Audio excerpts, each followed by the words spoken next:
पूजाई, छठी के पूजाई भौजी छठी के पूजाई।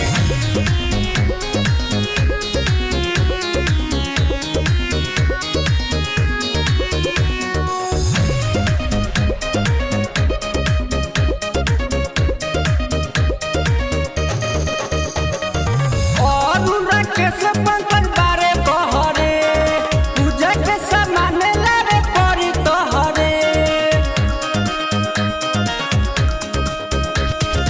और राकेश पंकज बारे बहरे पूजा के सामान लावे पड़ी तोहरे।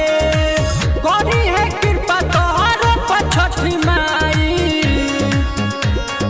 सुन भौजाई कर छठी के पूजाई, छठी के पूजाई भौजी छठी के पूजाई। सुन भौजाई कर छठी के पूजाई, छठी के पूजाई भौजी छठी के पूजाई। आदित्य रिकॉर्डिंग स्टूडियो सढ़वारा बाजार।